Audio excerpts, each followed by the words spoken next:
जे काही हवंय ते झी5 ऍप वर पहा. झी5 ऍप डाउनलोड करा आणि फ्री मध्ये पहा केव्हाही कुठेही.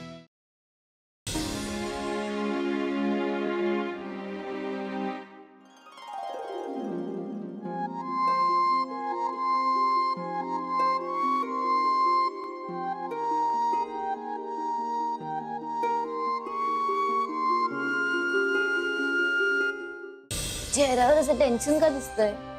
नाही नाही, टेन्शन कसलं?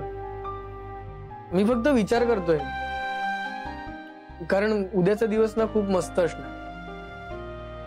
तू तयार राहा, एक मस्त सरप्राईज आहे. परत सरप्राईज?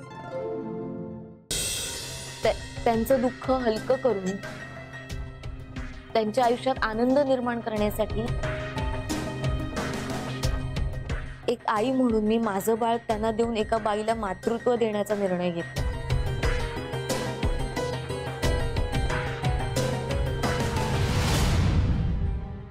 शाल्मलीला कधीच बाळ होऊ शकत नाही आणि ह्या सगळ्याचा त्यांना खूप त्रास झालाय आणि त्यातून हे सगळे प्रॉब्लेम्स निर्माण झालेत. आपण सगळ्यांनी बघितलंय. समजा त्यांच्या आयुष्यात आनंद निर्माण करायचा असेल आणि त्यासाठी आपण त्यांना आपलं बाळ दिलं तर त्यांना खरंच खूप बरं वाटेल. You guys have some great thoughts, man. Anyway, what I want to say is, तुमच्या ह्या डिसिजन मध्ये मी आणि गौऱ्या आम्ही तुमच्या सोबत आहोत.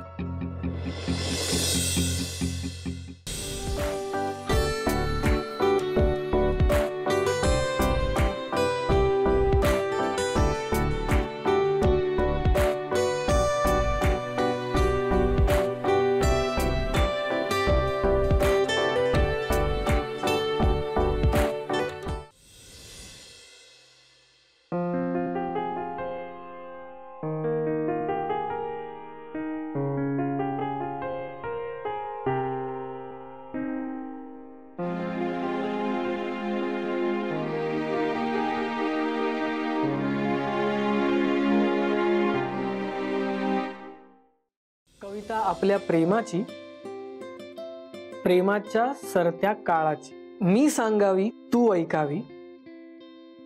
कविता आपण अशी जगावी, जगण्यातल्या कवितेमधून कविता आपुले जीवन व्हावे.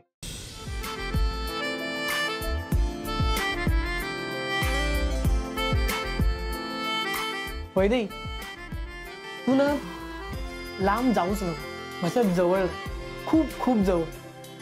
कारण मला ना तू जवळ असायचे डोहाळे लागले आणि ते पण आता तुला केस पुसताना बघू. मग तयार आहेस नाही व्हायला? Yes, we are ready. Yes, ready. Vaidehi, looking at the growth, मला असं वाटतं येत्या 10-12 दिवसात तुझी डिलिव्हरी होईल. से अबाउट 25 जानेवारी. हां, हॅलो. हे बघ मानस, मला ना आत्ताच्या आत्ता आपल्या लग्नात होती ना ती जिलबी खायची. तू घेऊन ये. अगं पण मी कुठून आणू आता? मानस, ते मला कसं माहित. हे बघ, तू मला आत्ताच्या आत्ता ती जिलबी आणून दे.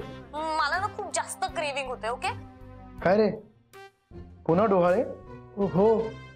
वैदेही, मानस आणि विकुडी, तुम्हा सगळ्यांना एकत्र बोलवलं याला काही कारण आहे. एका महत्वाच्या विषयावर मला तुम्हा तिघांशी बोलायचं आहे. वैदेही मध्ये ऑफिसची बरीच कामं करू लागली होती, पण हा महाडिकचा गोंधळ झाला.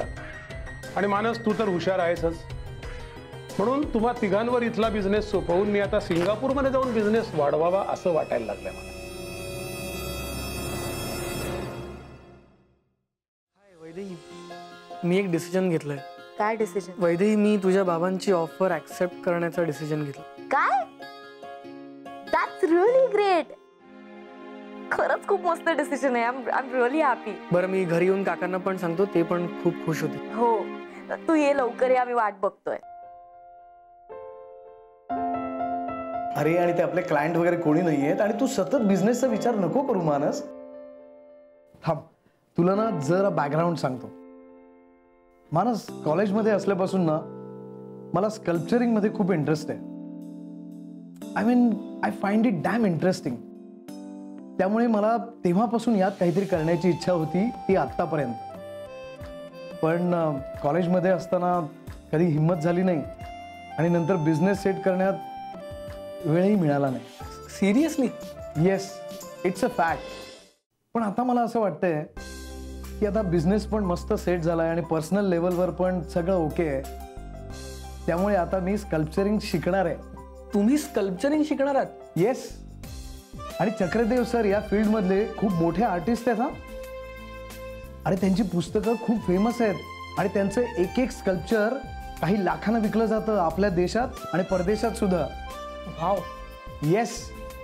And the big news is me त्यांच्याकडे स्कल्पचरिंग शिकायला जाणार आहे आज संध्याकाळपासून. ग्रेट न्यूज आहे. येस. पण त्याहीपेक्षा काय ग्रेट आहे माहिती आहे चक्रदेव सर? अरे मी स्वतः त्यांना फी ऑफर केली तर ते मला काय म्हणाले माहिती आहे? आधी 2 महिने कन्सिस्टंटली येऊन दाखव, फीचं आपण नंतर बघू. क्या बात आहे. म्हणजे अशी माणसं अजूनही आहेत जगात. अरे अशी माणसं या जगात आहेत म्हणून तर हे जग आजही टिकून आहे ना. पण माणूस, मला काय वाटतं माहिती आहे, म्हणजे ही खूप पर्सनल फिलिंग आहे जे मी तुझ्याबरोबर शेअर करतो. माणूस, या सगळ्यात ना माझा वेळ खूप फुकट गेला रे. म्हणजे स्कल्पचरिंग वगैरे ही जी माझी आवड आहे ते जर का मी 10 वर्षांपूर्वी शिकलो असतो ना तर आज मी कुठच्या कुठे गेलो असतो. पण काय करणार, मला स्क्रॅचपासून माझा बिझनेस सुरू करायचा होता.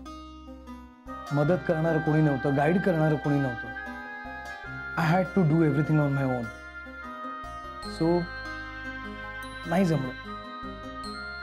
त्यामुळे बऱ्याचदा हा विचार मनात येतो की जर मला सेट असलेला बिझनेस मिळाला असताना तर खूप बरं झालं असतं.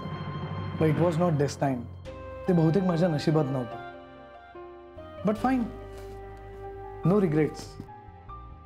मी आजही माझ्या स्वतःच्या हिमतीवर जो बिझनेस उभा केलाय, जे अचीव्ह केलंय, त्यातही मी खूप खुश आहे. बाकी तुझा छंद म्हणशील तर मानस, तू आता एक एम्प्लॉई आहेस, त्यामुळे तुला ऑफिसमध्ये एक फिक्स्ड वेळ द्यावा लागतो. पण बाबांचा बिझनेस जर टेक ओव्हर केलास तर तू मालक होशील. तुझा वेळ हा तुझा वेळ असेल, कारण बिझनेस ऑलरेडी सेट आहे. त्यामुळे फावल्या वेळात तू टाइमपास करण्याऐवजी घरी येऊन म्युझिक करू शकशील. राईट. थँक्स शीतल.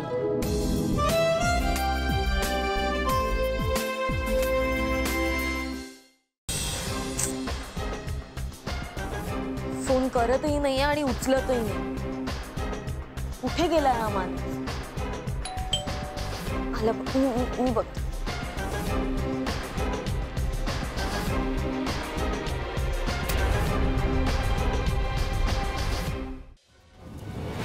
अविनाश परांजपे. हो, हे तुमचं कुरिअर. हे कुरिअर नाहीये. पकड.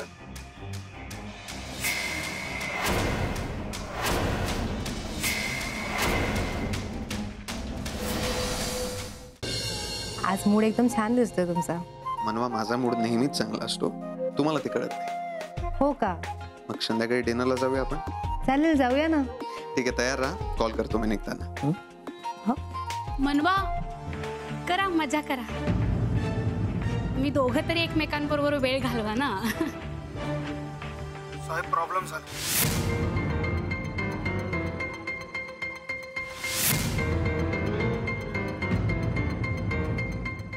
आपण वेळ कुठे घालवतोय याहीपेक्षा महत्वाचं काय तर आपण तो कसा घालवतो. निघूया आता. चल.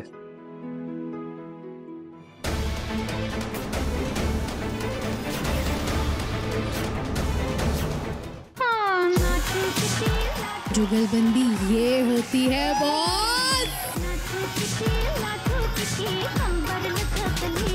एक चुटकी सिंदूर की कीमत तुम क्या जानो सिद्धार्थ बाबू. अरे ही म्हणजे दीपिका लाजू कोण आहे?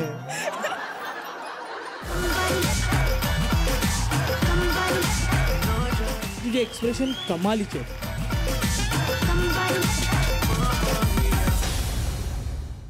आता तुझ्या आयुष्यामधली धडधड, हुरूर कायमची संभळा. तुझे हे घर सुरक्षित ठेवण्यात देवाशी समर्थ आहे. यापुढे तुला माझ्याकडनं कसलाही त्रास होणार नाही, कसलाच नाही. कायम तू सुखात राहशील.